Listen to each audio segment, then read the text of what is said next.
titi, bota mi te koko, bota mi ogukon, iei! Mauliara! Kata mi te titi, kata mi te koko, kata mi te titi, kata mi te koko, kata mi te titi, kata mi te koko, kata mi o.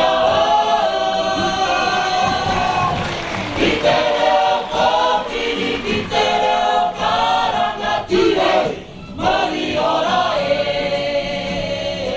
E ora e ne, koe nara e o e mamuru nei. Kote iwi Pākehā, kote iwi mari, mata te rangatai e.